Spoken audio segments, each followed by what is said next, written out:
Aleluia. Glória a Deus. Irmão, eu admiro muito algumas pessoas que elas conseguem lembrar exatamente a cronologia de sua vida. Já viu pessoas que são assim? Eu tenho um amigo meu que ele fala, não, a cada 7 anos na minha vida tem uma drástica mudança. E ele já tem isso na mente dele mesmo. Se não tiver uma mudança, ele mesmo cria uma mudança, mas de 7 anos, diz ele que tem uma mudança ali. Eu não sou muito bom com datas. Eu realmente não sou. Mas algumas coisas na vida cristã, elas são marcadas. Por exemplo, o dia que você se converteu, o dia que você aceitou Jesus. Eu posso não lembrar o dia e o mês, mas você lembra da ocasião. Então, queria que você lembrasse dos marcos que já aconteceu na sua vida. O dia que você aceitou Jesus, o dia que Deus falou profundamente com você num culto. Vocês conseguem lembrar disso? É tremendo isso. Quando aquela porta se abriu, quando você achava que não iria se abrir. Quando você orou e rapidamente foi respondido. Quando você pediu, Deus, fala comigo, eu não estou conseguindo te ouvir, Deus usou alguém para falar com você.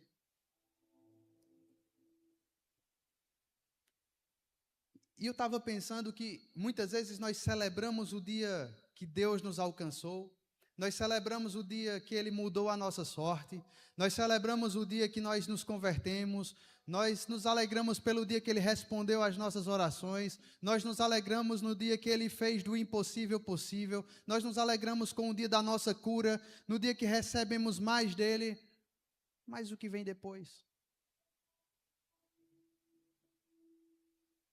O que vem depois que nós fomos alcançados com tão maravilhosa graça? O que vem depois que Deus operou aquele milagre que era completamente impossível aos olhos humanos? Fala assim, o meu milagre não é só para mim. E muitas vezes nós oramos, jejuamos, fazemos voto, até alcançar determinada bênção, até alcançarmos algo, e ali estanca. Ali parece que foi uma batalha vencida. E vai para o quartinho dos troféus. Só que é aquele quartinho que ninguém visita. Você nem compartilha, que é para não gerar inveja. Você guarda. Você alcançou a vitória, mas é só você e Deus. Nem para testemunhar. Muitas vezes nós cristãos estamos nos tornando campeões que não levantam taças. E a gente não levanta a taça muitas vezes porque esquecemos de dar a glória a quem merece a glória. A Bíblia diz, quando adquirires riqueza, não diga que foi a força do meu braço que conseguiu isso. Eu queria iniciar a ministração de hoje pensando isso. O que nós fazemos depois que nos tornamos ou alcançamos aquilo que desejamos? Quem é você depois que a graça do Senhor te alcançou? O que você fez depois que a graça do Senhor te alcançou? E mais do que isso, por que você faz o que faz depois que foi alcançado pela graça? Mais importante do que o que, é por quê. O que você faz. Mais importante do que o que você está fazendo é por que você faz isso. Com tão maravilhosa graça. Guarda essas perguntas. Talvez no final da ministração, talvez não, eu creio em nome de Jesus, o Espírito vai falar com você. E você vai saber exatamente o que e por que fazer. Porque muitas vezes nós alcançamos algo, vamos lá, a gente se converteu. E aí quem bebia não bebe mais. E aí quem fumava não fuma mais. Quem traía não trai mais. Quem mentia não mente mais. Quem fofocava, agora é só motivo de oração. Não fofoca mais. Quem pegou, pegou. Né? Só que tudo isso é maravilhoso. Para quem? para nós mesmos.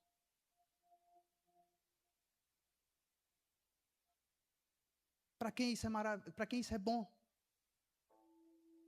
Para mim. Não me tornar um alcoólatra é bom para mim. Talvez para minha esposa, meus filhos. Não ser um fumante vai fazer bem para minha saúde.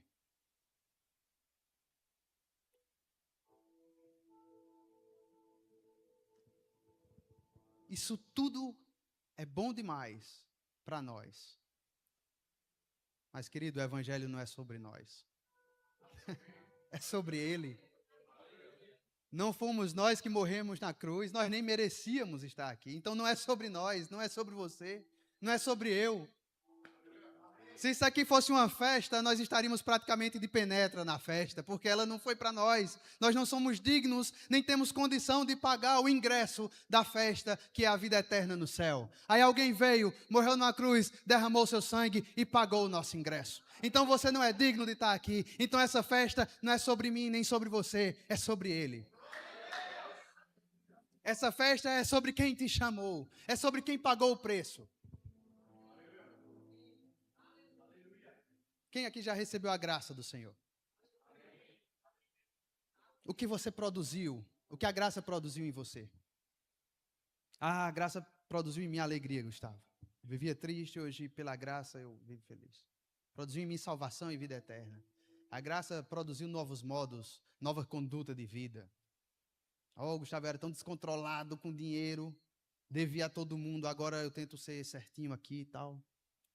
A graça produziu isso em mim. Maravilha. Mas não para por aí. A graça não é só sobre nós. A graça é sobre Ele.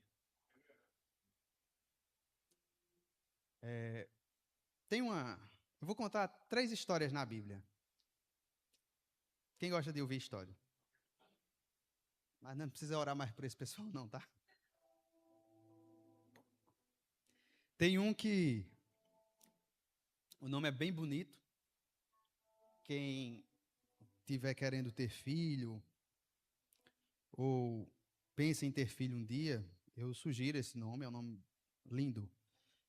Ele se chamava Mefibosete. Bobó. Lá em 2 Samuel, capítulo 9, geralmente quem prega sobre Mefibosete só prega mais sobre 2 Samuel, capítulo 9. É uma bênção. E eu vou ler também. Vamos ler. Certa ocasião, o telão ainda não achou, mas quando achar vocês leem, enquanto isso, vamos meditando.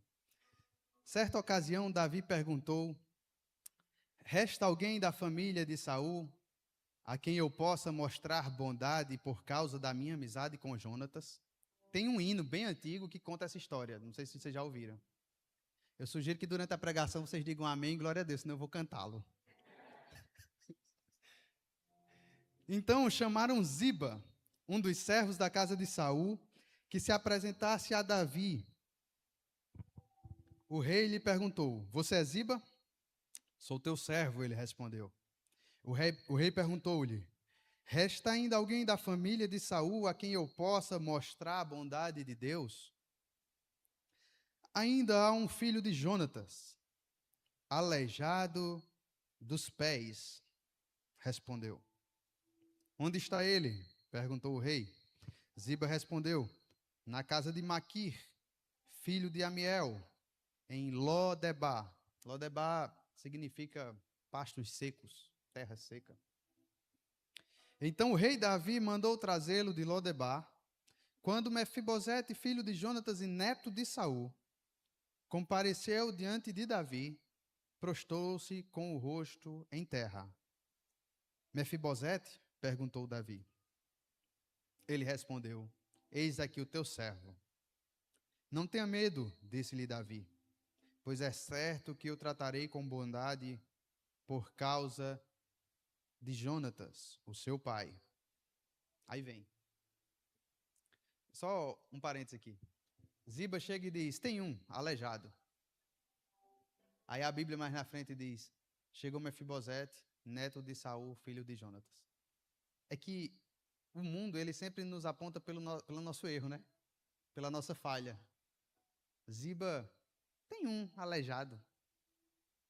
Podia ter dito, tem um, é o filho do Jonatas. Teve um acidente com ele, inclusive. Não, mas fala pelo defeito.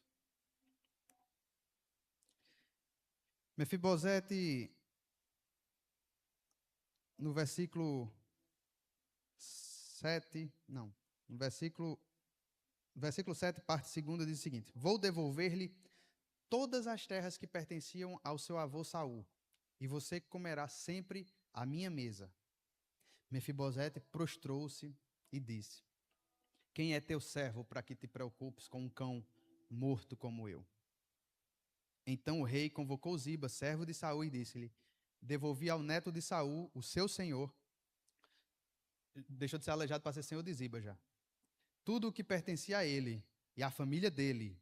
Você, os seus filhos e os seus servos cultivarão a terra para ele. Você trará a colheita para que haja provisões na casa do neto do seu senhor. Mefibosete, porém, comerá sempre à minha mesa. Ziba tinha 15 filhos e 20 servos. Então Ziba disse ao rei: o teu servo fará tudo o que o rei, meu senhor, ordenou. Assim Mefibosete passou a comer à mesa de Davi, como se fosse um dos filhos do rei. Mefibosete tinha um filho ainda jovem chamado Mica. Todos os que moravam na casa de Ziba tornaram-se servos de Mefibosete. Então Mefibosete, que era aleijado dos pés, foi morar em Jerusalém, pois passou a comer sempre à mesa do rei. Interessante que Mefibosete ele não fez nada para merecer essa bondade de Saul. Mas havia uma promessa de Davi a Jonatas. E por essa promessa, mesmo ele lá em Lodebar, num pasto seco, a promessa alcança Mefibosete. Quem aqui quer ser alcançado pelas promessas do Senhor? Então, ele estava lá afastado, vivendo em uma situação de marginalidade, porque as pessoas leprosas, aleijadas, eles ficavam afastados do convívio social. A ponto de que quando Davi chama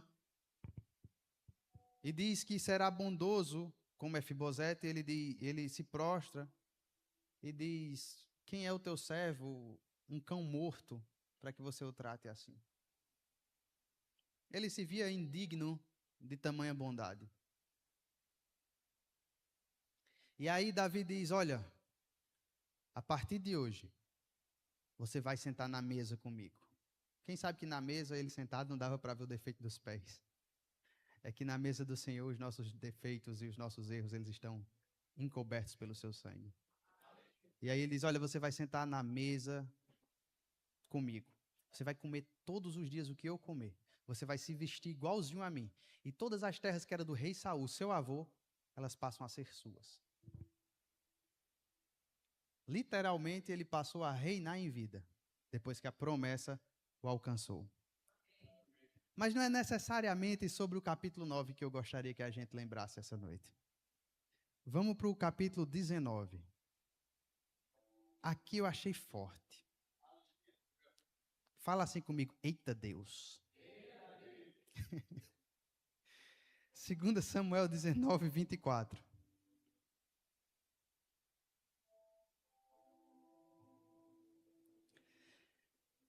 Mefibosete, neto de Saul, também foi ao encontro do rei.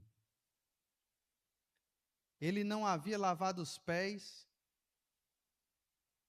Vocês estão acompanhando, tá certo?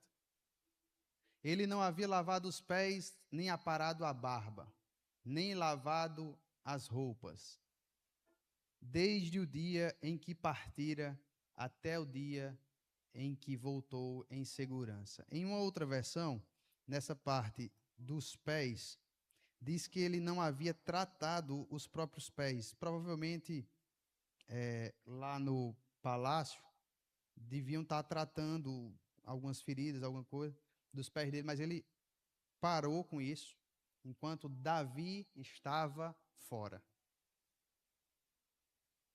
até o dia em que voltou em segurança. 25. Quando chegou de Jerusalém e se encontrou com o rei, este lhe perguntou: por que você não foi comigo, Mefibosete? Ele respondeu: ó rei, meu senhor, eu, teu servo, sendo aleijado, mandei selar o meu jumento para montá-lo e acompanhar o rei, mas o meu servo me enganou. Ele falou mal do teu servo ao rei, meu senhor. Tu és como um anjo de Deus. Faz o que for bom aos teus olhos. Todos os descendentes do meu avô nada mereciam do meu senhor e rei, senão a morte. Entretanto, deste a teu servo um lugar entre os que comem à tua mesa. Que direito tenho eu, pois, de te pedir qualquer outro favor? Então o rei lhe disse: você já disse o suficiente. A minha decisão é que você e Ziba dividam a propriedade. Aí vem no 30 agora, ó.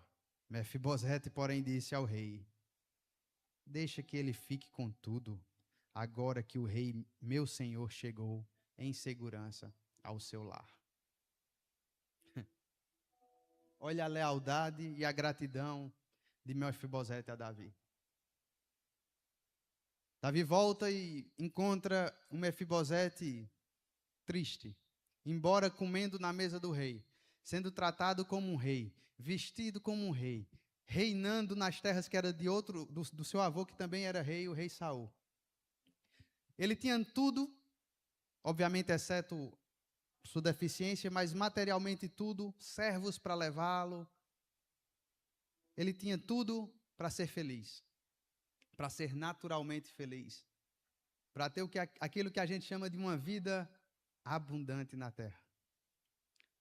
Mas quando o rei que tinha feito tudo isso por ele se afastou, de nada teve valor. Ele deixou a barba crescer, ele ficou triste e ele nem lava mais os seus pés. E quando Davi chega e diz: mas por que você não foi comigo? Ele explica que não conseguiu, o servo enganou e tal. Mas faça o que quiser, porque eu já não era digno de nada mesmo, meu senhor. Ele disse: não, então eu vou colocar Ziba para ter metade das terras também, provavelmente para administrar aquilo ali melhor. Ele diz: não, não, senhor, entrega tudo. Entrega tudo, porque agora eu já estou feliz demais que o meu rei e meu senhor voltou em segurança. Ah, querido, quantas vezes nós nos convertemos, nós alcançamos a graça e achamos que as terras e as roupas é tudo que nós temos dele, quando na verdade o que deve nos alegrar é a sua presença. Porque sem a sua presença, querido, as terras não servirão, as roupas não servirão. Ele simplesmente diz: não, fica com tudo. Eu não preciso de terra, eu só preciso da presença do rei. Eu não preciso dos bens, eu preciso de estar perto de quem cumpriu a promessa.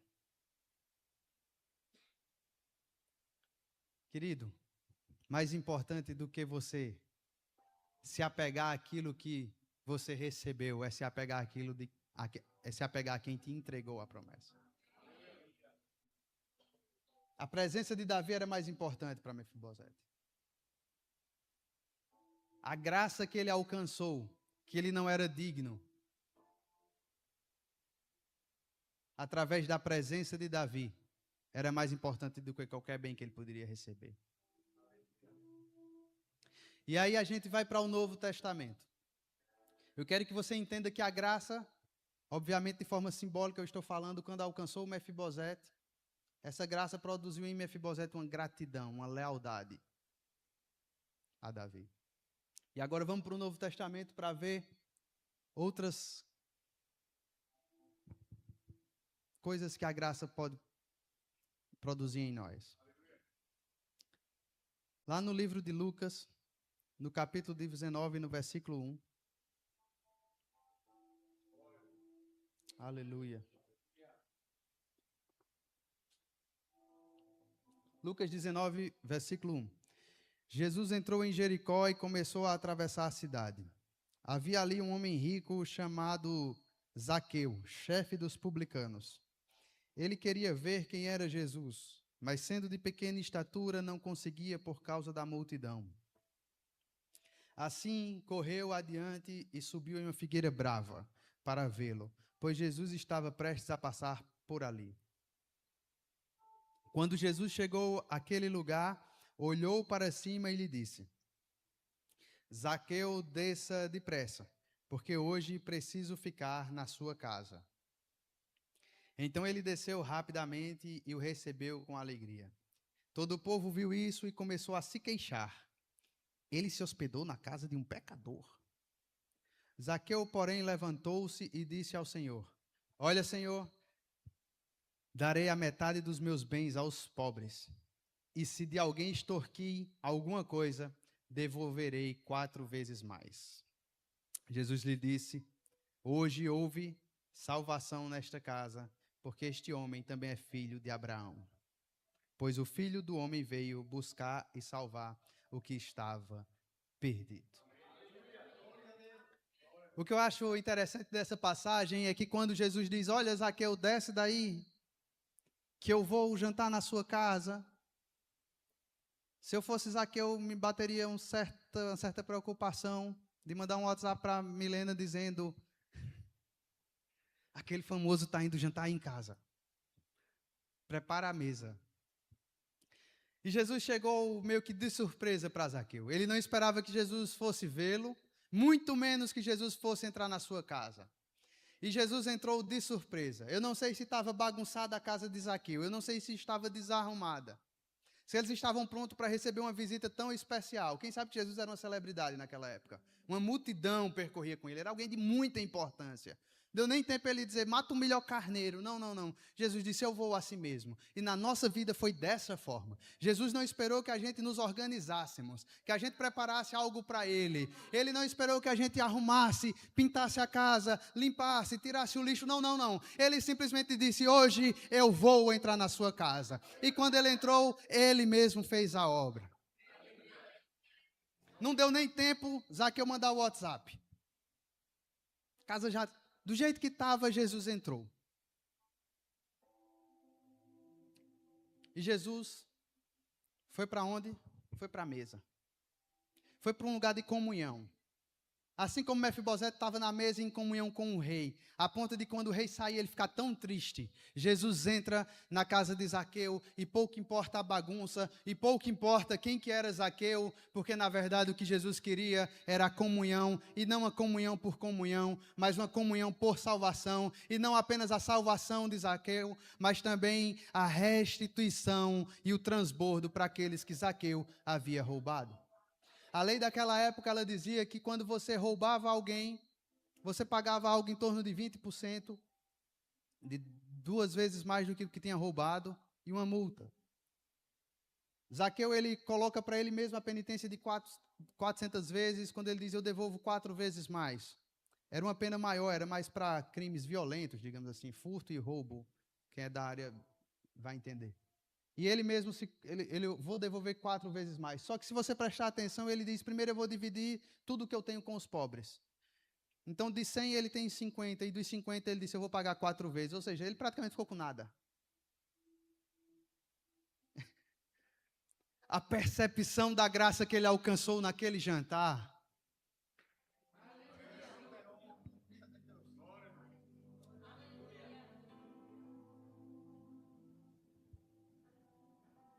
A percepção da salvação que chegou para Zaqueu, querido. Ele não tinha mais os bens como precioso. E mais do que isso, ele disse: eu preciso dividir isso aqui. Eu vou dar logo 50% do que eu tenho. Só que dos 50 eu ainda vou pagar quem eu roubei. Eu vou dar 4 vezes mais. É algo que transborda. É algo que não ficou só em Zaqueu. É algo que não ficou só na casa de Zaqueu. É algo que não ficou só no coração, percebe? Desceu para o bolso.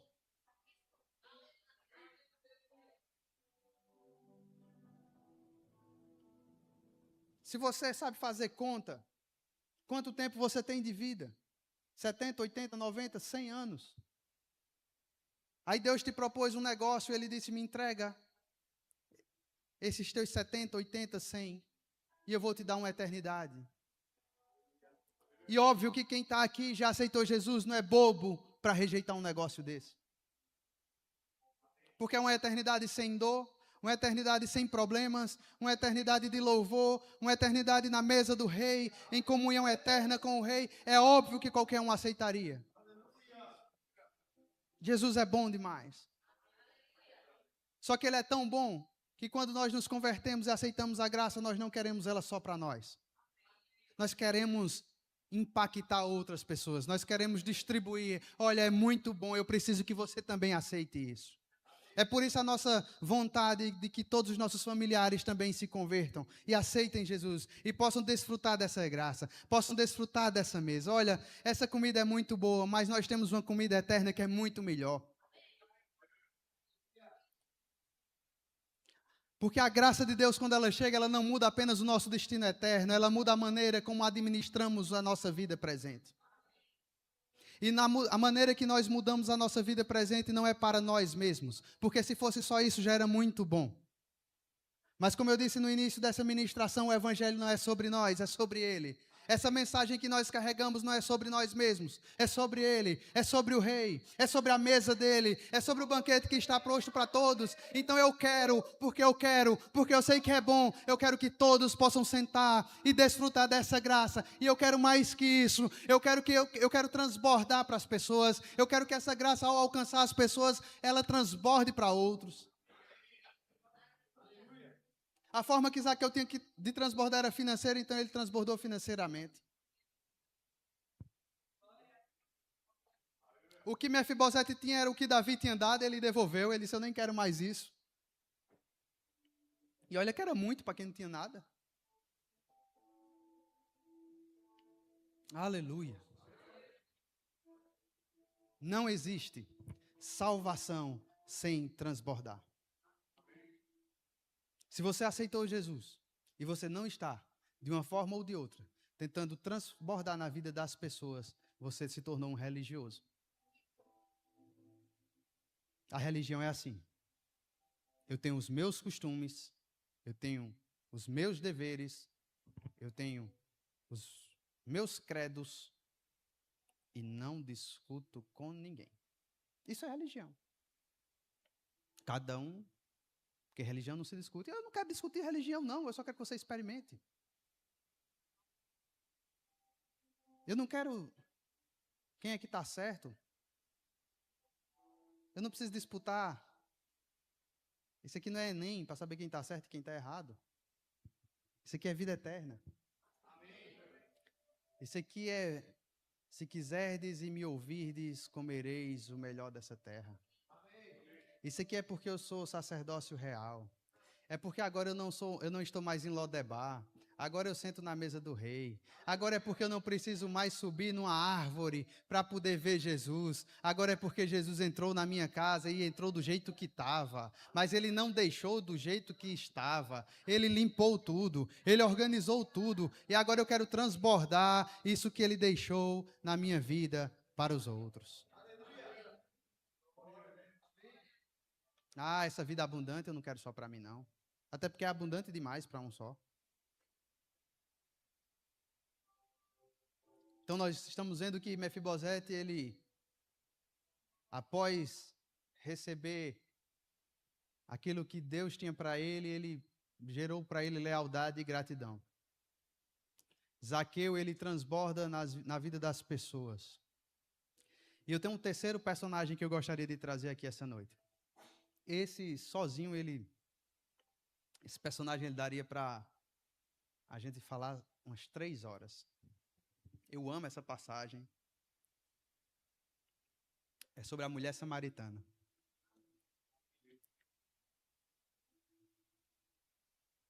Lá em João 4.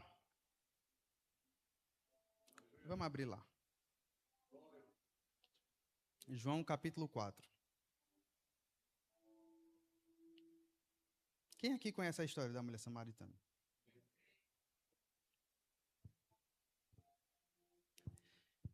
Quando Jesus ficou sabendo que os fariseus ouviram falar que ele estava fazendo e batizando mais discípulos do que João, embora não fosse Jesus quem batizasse, mas os seus discípulos, saiu da Judéia e voltou novamente para a Galileia. No entanto, era necessário que ele passasse por Samaria. Não me pergunte por que era necessário. Eu não sei se era geograficamente. Mas nós vamos entender que a necessidade de Jesus passar por Samaria era justamente para encontrar a mulher samaritana.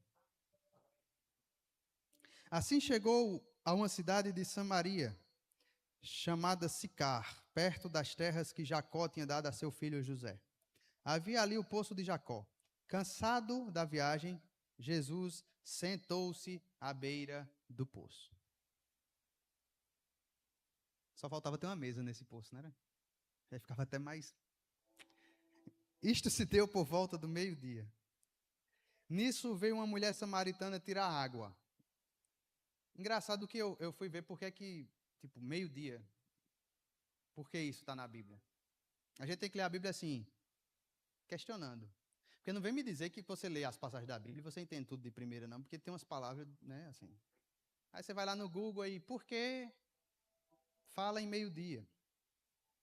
Uma das explicações que eu encontrei foi, como ela já tinha tido 5 maridos, lá mais na frente a gente vai ver isso, ela tinha vergonha de ir quando estava com muita gente, tinha menos gente, o sol era muito quente ao meio-dia.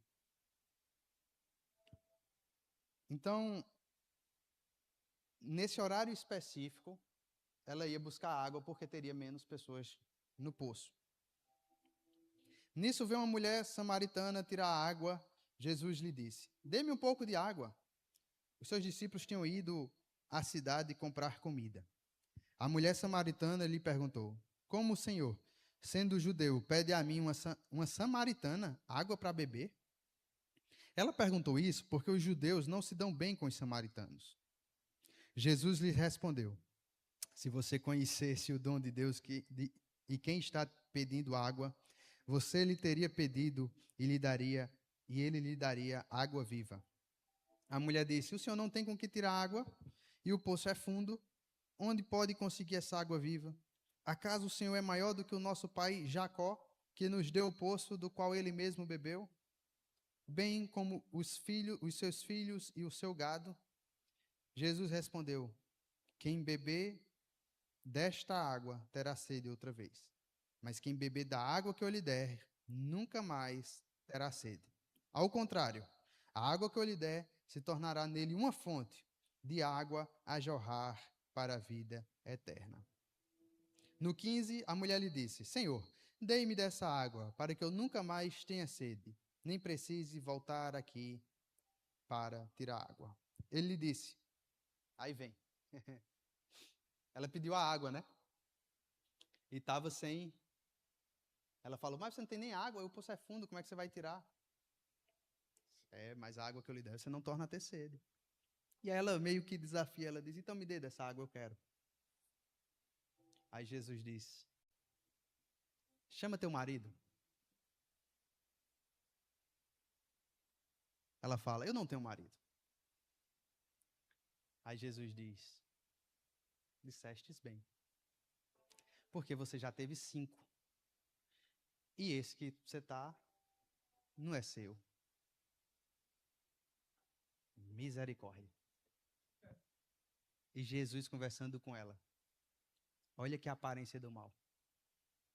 Imagina se fosse hoje. A diferença é o resultado disso. Eu vim com esse casaco porque eu achava que o ar-condicionado ia estar mais quente, mais frio. Aí aumentaram. Disseste bem, você teve 5 e não tem mais, e esse que você está agora não é seu.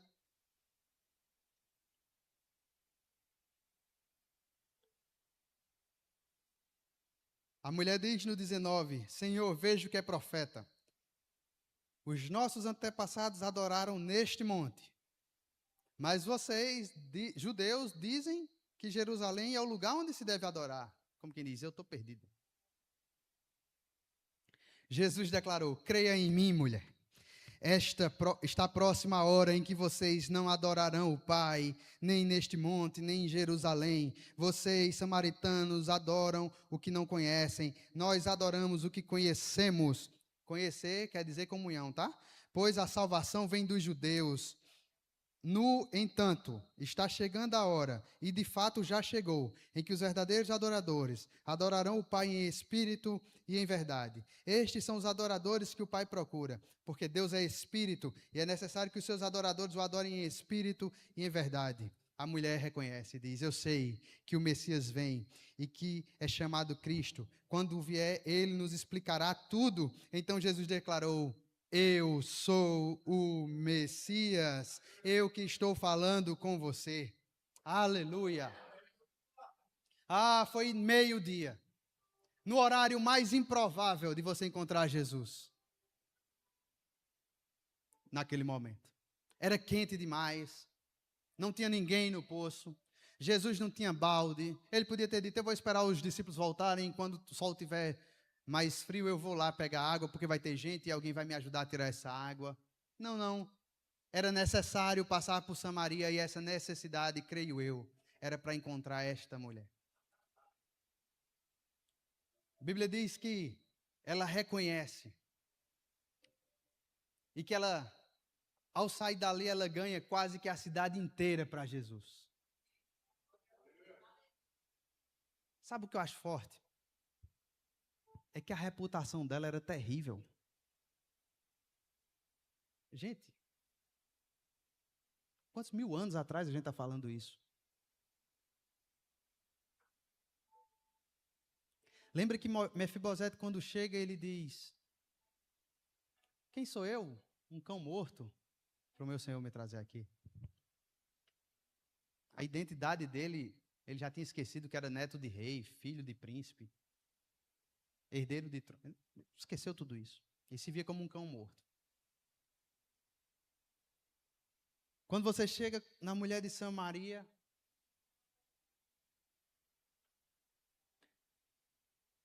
provavelmente rejeitada e desvalorizada, por isso que foi ao meio-dia.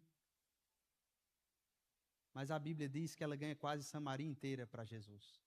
E mais na frente, quando você vai ler, diz o seguinte, que muitos dizem: agora a gente conhece ele, não só do que você falou, mas porque a gente ouviu dele. E pedem para Jesus ficar mais 2 dias em Samaria. Quantas vezes nós não queremos cumprir o nosso chamado, porque pensamos no que fizemos ou no que deixamos de fazer.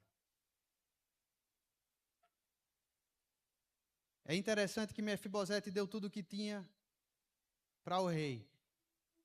Eu fico vendo que Zaqueu, pelas contas que eu fiz, terminou materialmente sem nada, provavelmente, porque deu metade vezes, enfim, essa conta não fecha. E o que eu acho interessante é que a mulher em Samaria, eu acho que ela esqueceu de pegar a água também. Porque a Bíblia nem fala mais desse balde dela, da água dela. Simplesmente ela sai anunciando e diz: sabe o profeta que disseram? Acabei de encontrá-lo e ele disse tudo sobre mim. Eu vou ler o 27, o versículo 27. Porque os discípulos também são exemplos de conduta para nós enquanto cristãos. Preste atenção no versículo 27. Naquele momento, os seus discípulos voltaram e ficaram surpresos ao encontrá-lo conversando com uma mulher. Ninguém, porém, perguntou: o que pretendes? Ou por que estás conversando com ela? Eita. Nem perguntaram. O mestre sabe o que está fazendo. Querido, quando Deus começar a usar quem está perto de você, não pergunte por que não. Porque o encontro e a intimidade que ele está tendo na mesa com Jesus não é a mesma que você está tendo. Quando você vê alguém disparando, não pense: devia ser eu. Não, ninguém sabe o preço que aquela pessoa está pagando. Porque há um preço dentro da graça.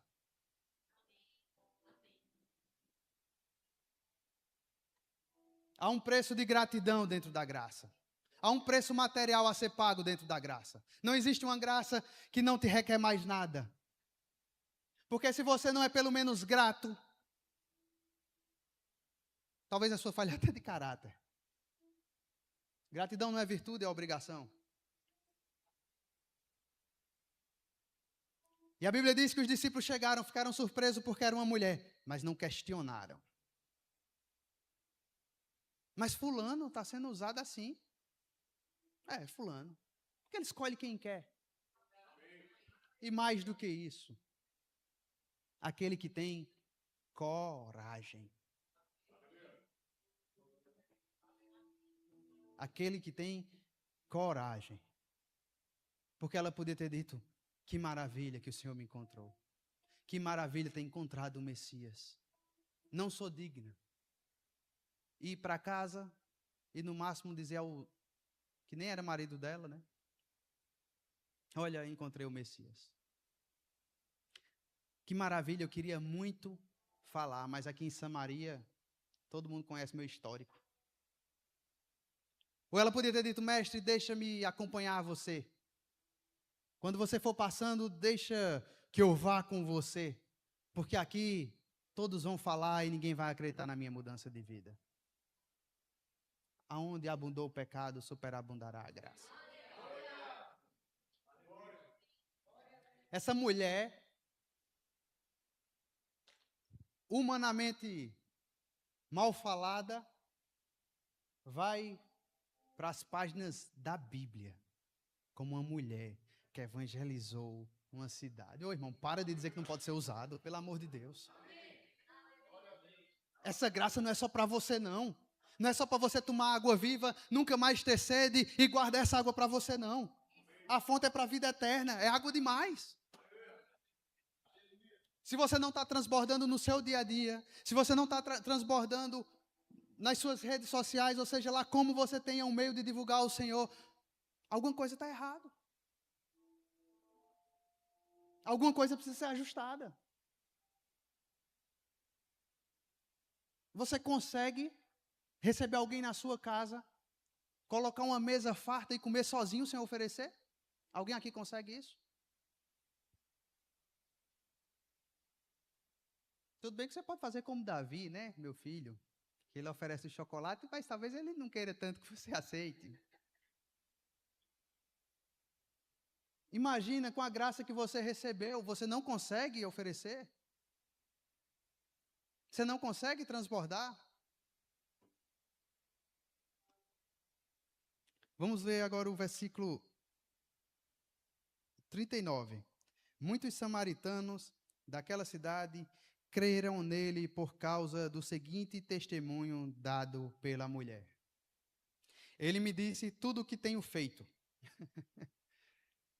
Assim, quando se aproximaram dele, os samaritanos insistiram em que ficasse com eles. Ele ficou 2 dias, e muitos creram nele por causa da sua mensagem. Então disseram à mulher, agora cremos não somente por causa do que você disse, pois nós mesmos o ouvimos e sabemos que este é realmente o Salvador do mundo.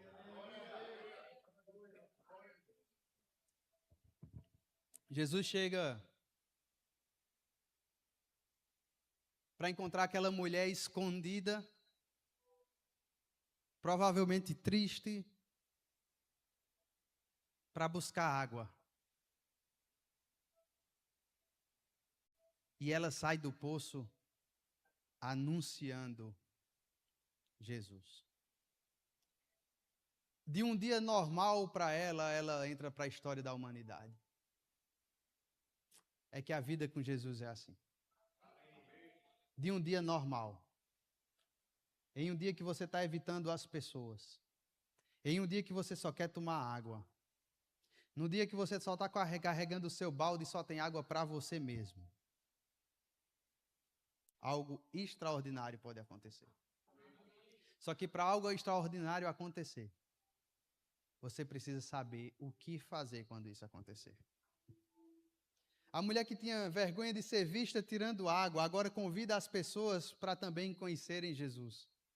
A mulher envergonhada, ela agora tinha a honra das pessoas dizerem, agora eu conheço, nem é só porque você falou.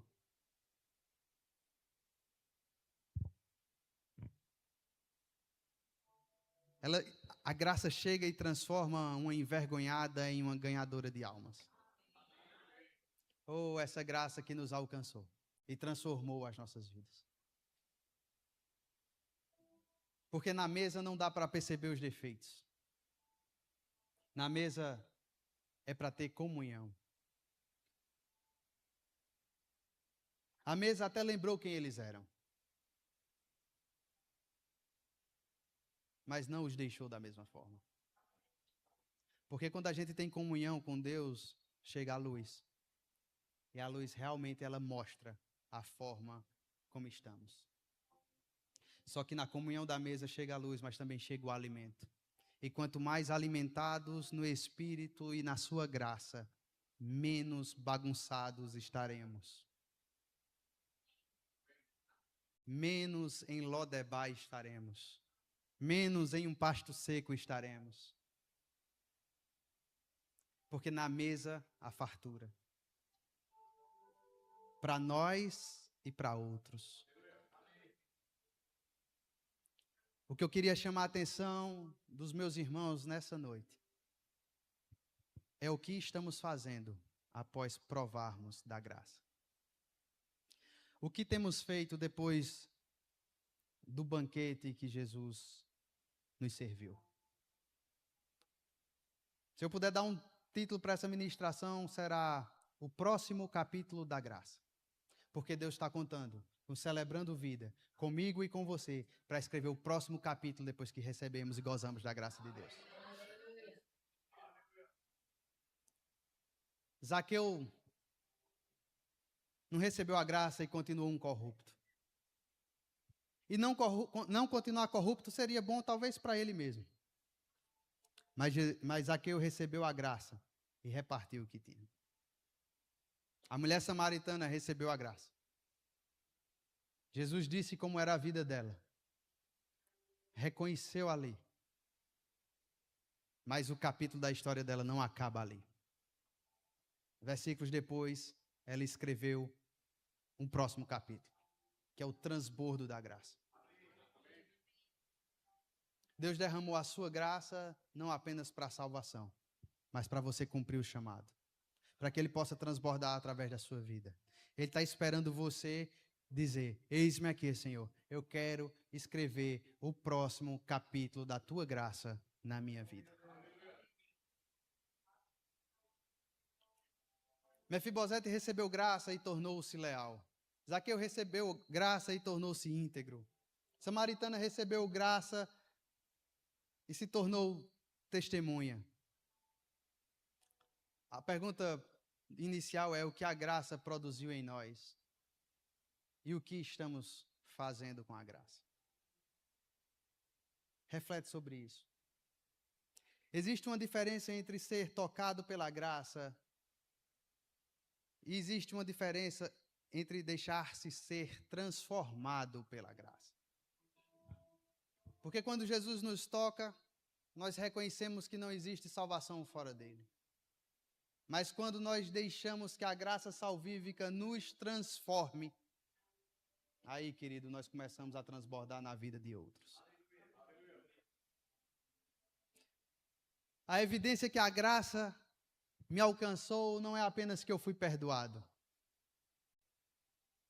Isso não é uma evidência, porque só quem sabe sou eu. Pegou? É melhor dar amém, porque senão eu vou cantar, viu? O hino de Mefibosete. A bênção. A maioria dos crentes raiz chora com essa música. Pode botar lá. Engraçado que ele conseguiu compor literalmente a história, assim. Porque, o nome, né? Mefibosete, Ziba. Tem lá o hino. Mas a evidência bíblica não é porque agora você se veste como rei. A evidência que a graça te alcançou não é simplesmente porque você recebeu perdão dos pecados. A evidência bíblica que a graça te alcançou é que hoje você ama mais a presença do rei do que as bênçãos do rei. Já viu quem não alcançou a graça ainda, que não foi alcançado pela graça ainda, mas acredita? Aí ele chega assim e faz, ora por mim. Ore por mim. Olhe, estou passando uma prova. Mas eu creio, olha, peça a Deus lá, peça na sua igreja. Peça oração aos pastores. Na igreja ele não vem, não. Se convertendo, mas ele quer a bênção, né? Ele quer as terras de Saul. Ele quer a roupa do rei. Mas ele não quer a comunhão da mesa. Eu digo logo que não oro. Eu já gasto minha fé toda para mim. A evidência bíblica que a graça te alcançou é que você ama muito mais a presença. Você ama muito mais a mesa. E pouco importa o reino. O reino no sentido de terra. Pouco importa se ele ia ter terra para administrar, gado para alimentar, plantação para cuidar. Eu não quero nada disso não, Davi. Eu quero é sentar na mesa e não se aparte mais de mim. Não me deixa mais longe. Não me deixa ficar sem você, porque nem banho eu quis tomar mais. Não tirei mais nem a barba. A tristeza me alcançou quando eu fiquei longe da sua presença. Agora a gente é tão abençoado, estamos debaixo de uma superior aliança, com superiores promessas, que o rei não se ausenta mais. O rei não sai mais. O rei, ele fica conosco, resolveu morar dentro de nós. Então a comunhão não depende mais se ele saiu, depende se eu saí. Depende se eu busquei.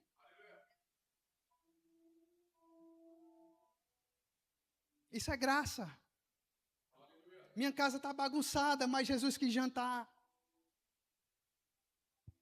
Isso é graça. Eu vim escondido buscar água e ele quis me encontrar. Isso é graça. As pessoas falam mal e ele transforma isso nas pessoas dizerem, agora sim eu conheço Jesus através de você. Isso é graça. É uma graça que transborda.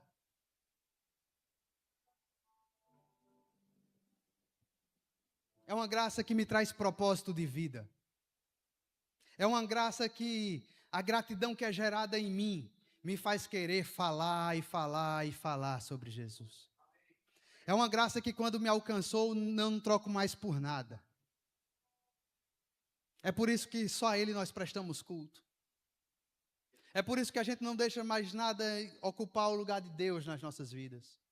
É por isso que não há nada que nós amemos mais do que a sua presença.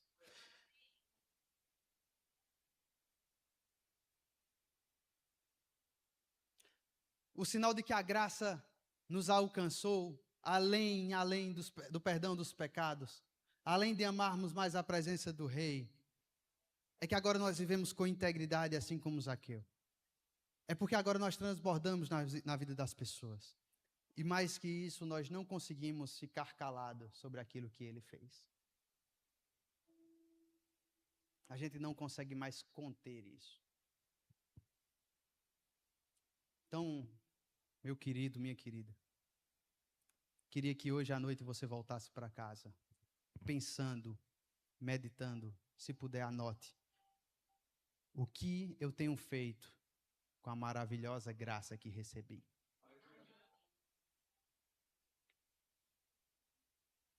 Se você não sabe bem o que fazer, procure os pastores. Serviço não falta.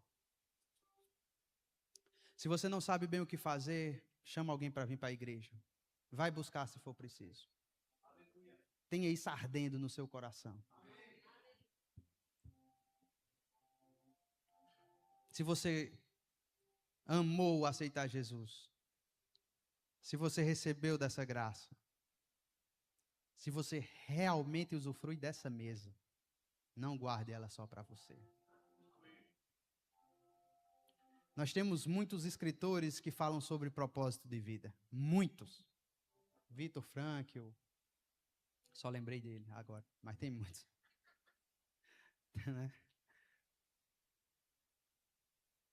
Quem? Sim, Tiago Brunet. Temos muitos que falam sobre propósito. Uma vez eu participei de um evento de 3 dias, e eu sabia que no final, e não é de Tiago não, tá? Antes que alguém pense. No final, a pessoa fazia um exercício lá para meio que tentar descobrir qual que era o seu propósito de vida. E eu já perguntei a muita gente que participou desse evento e disse, mas você descobriu o propósito? A pessoa, não, descobri não. Se fala muito em propósito. Às vezes a gente até diz, meu Deus, se eu não descobrir meu propósito... Né? Quer sair daqui com um propósito? De vida. E todo o resto vem a reboque.